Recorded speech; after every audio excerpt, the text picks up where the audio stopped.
We gather today to remember Twitter, which brought so many of us together and let us tear ourselves apart.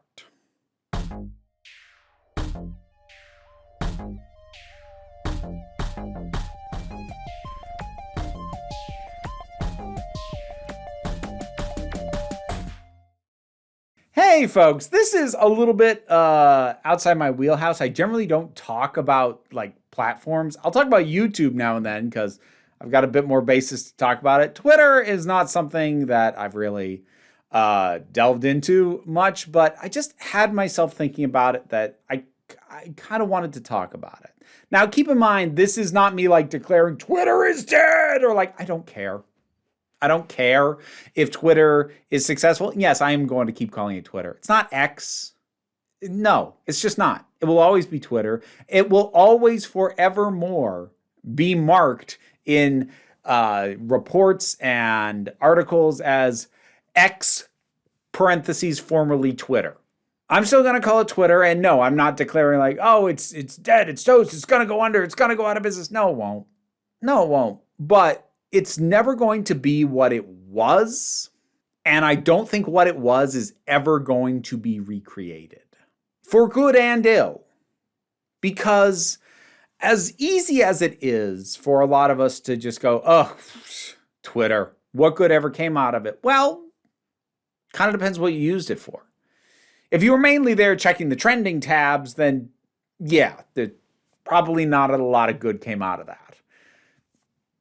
But if you were using it to find community, find people with interesting ideas, maybe that gelled with yours, maybe that opened up new ways of thinking, ways to reach out and interact and just feel acknowledged and seen, maybe by people a lot bigger than you, maybe not.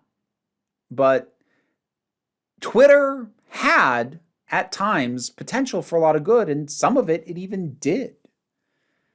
But it can't be that anymore. And you can't make it that again, and nothing else is ever going to be what it was. I should explain what Twitter means when I say it can't ever be what it was. Because, like, what was it? Well, let's acknowledge a couple of things. Twitter came up at the sort of the heart of the age of the platform. Because the way the internet used to use, for you youngins out there who don't know about this, I don't know why I did that voice, but the way the internet used to be was you'd have to make individual websites for things. If you wanted to put something up, you had to, initially, like you had to learn HTML and build a site. It actually wasn't that hard to do. Sites were real basic back then. But then as things got more complicated, well, people expected more. And so it became easier to use templates or platforms. Some of the early successes being blogging platforms like, say, LiveJournal. But then platforms started to become a little bit more specific. You got things like initially MySpace, just your general social media, like, hey, meet people, whatever. And then later being pretty fully supplanted by Facebook. You would have video platforms, and there were a fair few, some of them even still around, but it's pretty much all YouTube right now and will remain so. Platforms became a niche for things. It became, oh, that's where I go to find this. And this was the broadest possible sense of a thing. You go to Facebook to find your friends and like maybe a listing for a business for store hours or whatnot. It effectively replaced a Yellow Pages entry and was certainly easier than businesses, especially small businesses, designing their own sites from scratch. You go to YouTube if you want video. What kind of video? Basically anything that isn't adults only. I'll say that. I'm afraid if I say the actual word I wanted to say, YouTube will get mad at me, but who knows? Pornography. Anything that isn't that, yeah, it's pretty much here. Instagram became the go-to for images for a while. That was the platform if you wanted to put your image out there. Tumblr Tumblr was one of those things where you kind of had to enjoy the way that it worked as opposed to what it was specifically offering. I was never much into Tumblr, if you couldn't tell. But most of these sites, these platforms, kind of came up and got big around the same time because they cornered various niches of, well, people will want to be able to platform this kind of thing, this video content, this image content, this business listing and or friend contact through Facebook. And then Twitter was there for microblogging. And I'll be honest, when Twitter started, I didn't get it. I'm like, why? 100, I think it was 120. It was 120 or 144 when it first started. Like, character, what are we doing? I just didn't see the value in it. But let's not kid ourselves. There was value in Twitter. And that value was bolstered by the fact that pretty much everybody got on there. People got on there, and suddenly Twitter, as far as an experience, was what you made it. It could be full of awful news and hatred, and, well, part of it always would be, but that could be your experience of it, or you could make very liberal use of the block button and be very certain to follow people who are not that and have a very different experience of Twitter. We used to, well, I mean, I suppose people are still there, might still, but there used to be shorthand for like entire groups. Black Twitter was very much a thing. You know, you'd hear about things originating in Black Twitter and then sort of spilling out elsewhere. All the fandoms have their own thing. You know, Doctor Who Twitter, anime Twitter, et cetera, et cetera. I found a lot of value finding artists on there. If you didn't know, my novel that was published a couple of years ago, which currently has an audio book available on Audible, check that out. But I actually put out an illustrated edition of that. I don't know why. I still don't know why. But like when I was finding artists for that and also for promotional materials, like for bookmarks and whatnot, I found most of them through Twitter, through either already following them, or I would look at who artists were sharing, who they were commenting on, see who followed each other, and there was a lot of great stuff on there. I had, past tense, 2 Twitter accounts. I had one for Council of Geeks, which is basically a business account. Occasionally my own thoughts on there, but it was basically a business account. And then Vera Wild, which was trans-focused. And being on each of those was a very different experience, and I could switch at any moment and have a different experience of browsing through the feed. But why can't we have it again? Well, there's the fact that it was broken very deliberately by a certain musky individual, and I don't want to get into the downfall of like the specific decisions he made around Twitter. Almost all of them are bad. Like, they just are, from a business perspective, a user perspective. Basically, anybody that isn't him, this has not benefited. So the nature of what it was that theoretically, because it's been called the new town square, and I don't think that's wrong. Theoretically, everybody could go there, put their thoughts out into the world, and then the world, assisted by the algorithm, will decide whether or not they want to hear that or not. As sloppy and chaotic as that could be, it could lead to a lot of really interesting things. You know, one of the both good and bad things about Twitter was how fast it moved. Now, when it came to misinformation, it meant that spread real fast. But honestly, if I was having trouble with a website or something, like if Instagram was giving me crap or something, I would look on Twitter to see if Instagram is down was trending, because usually it was. I'd check there before I bothered checking anywhere else. If news was breaking and I couldn't find a major outlet reporting on it yet, I'd check Twitter at least to figure out what it is that people are talking about. I learned quickly not to trust necessarily what I would see on Twitter, but at the very least figuring out what is being talked about. Yeah, no, it was a real good source for that. The accuracy of what was being said about it, whole other conversation. But like figuring out what is a thing that's being talked about, Twitter was great for that. Almost unrivaled, really. But it has been bleeding users for a while. I'm effectively off Twitter.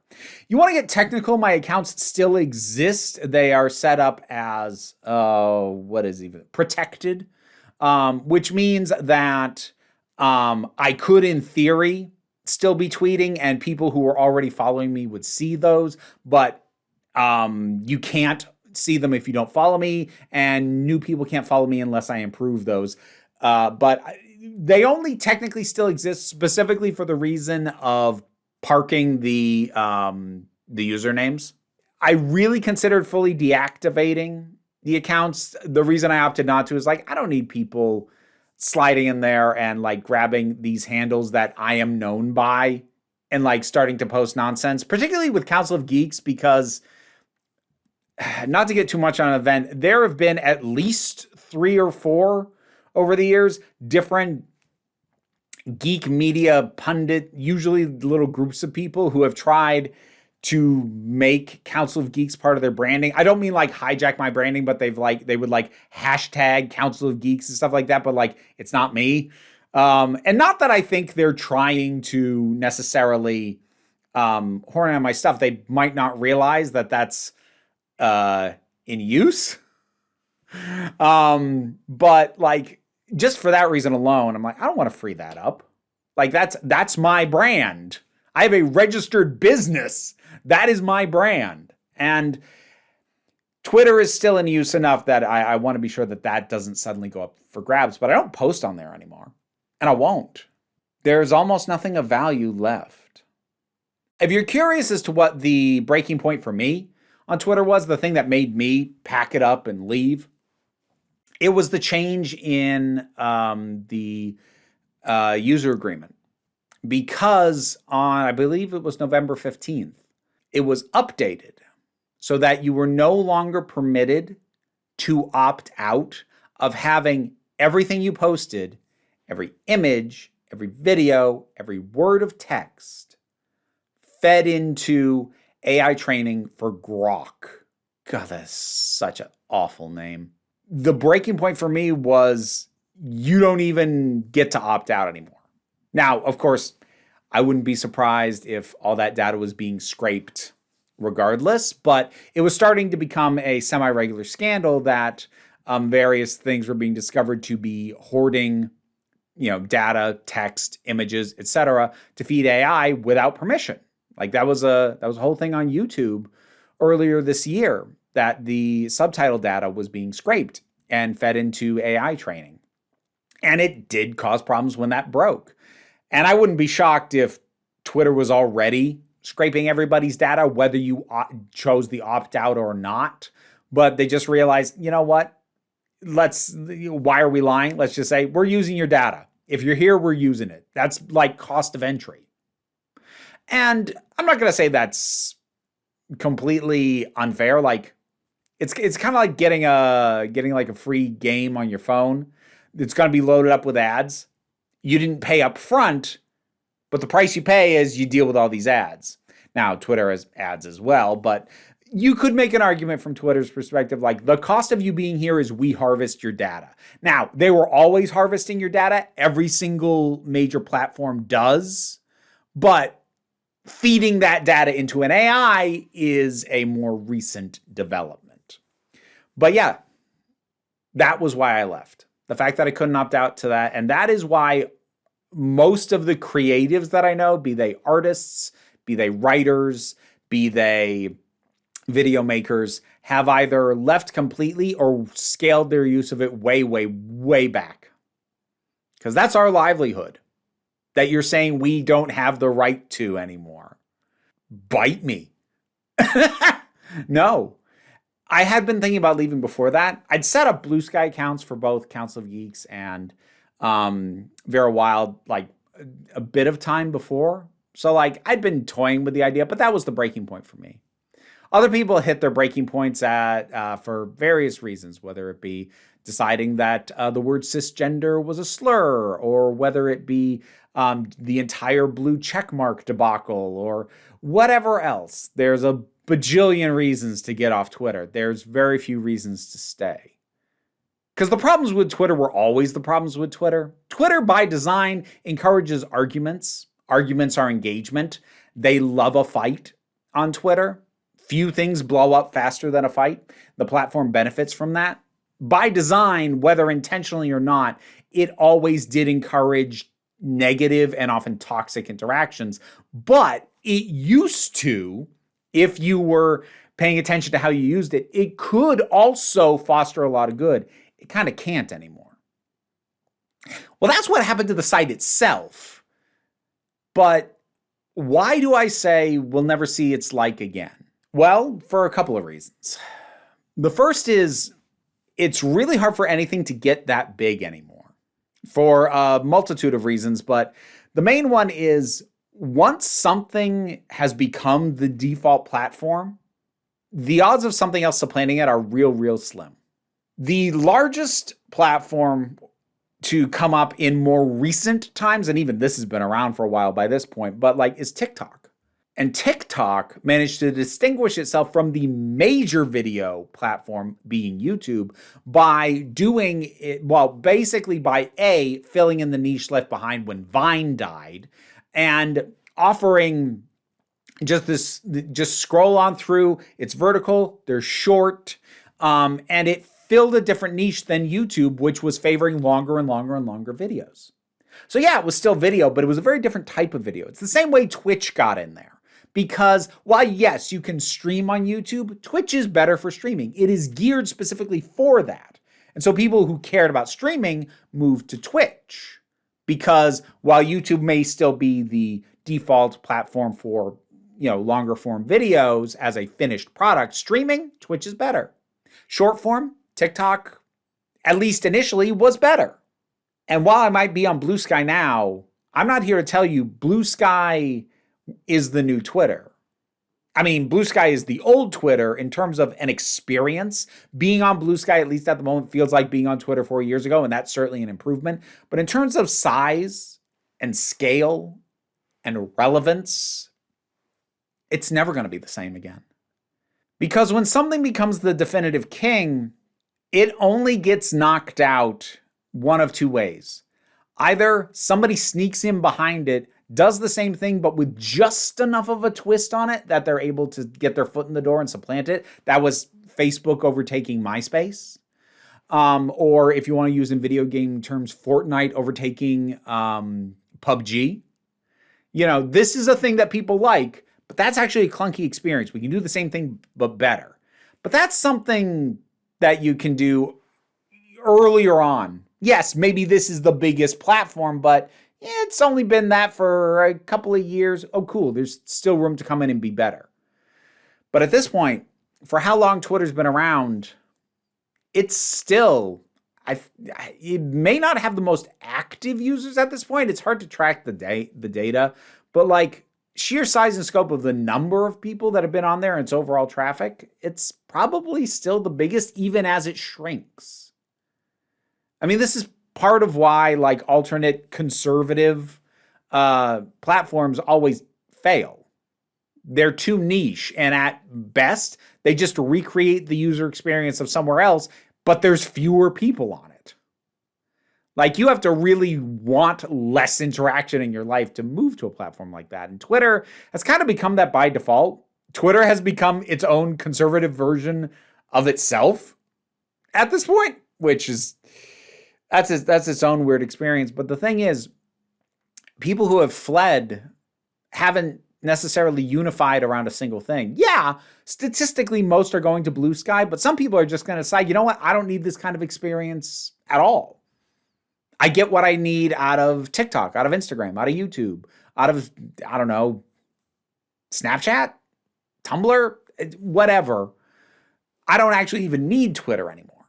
Twitter used to be a place that people went. People chose to come to. Now it's a place that people are fleeing, and when they flee, they're not all going to land in the same place. The thing that made Twitter special in good and bad ways was that it was the place where everybody was, and you could see what everybody was doing. Because yeah, everybody's on Facebook, but you're not going to accept a friend request from everybody. You're just not. At least I hope not. YouTube, lots of people on there for sure, but there's a minimum barrier to entry to be on YouTube. You have to actually make video. Similarly with TikTok, lower barrier to entry. You can make it right on your phone for sure, but you still have to, put in a bit more effort, especially if you want anybody to actually see you. So that stuff's out there, but Twitter, the barrier of entry, the effort required was basically non-existent. Everybody could get on Twitter. Everybody could use it. Everybody could make stuff on Twitter that could, in theory, be seen by anybody and everybody, for better or worse. It was, for a time, as close to a fully open platform as you could get. And ironically enough, becoming far less so when they dropped moderation and standards, which were keeping some of the worst behavior mildly at bay.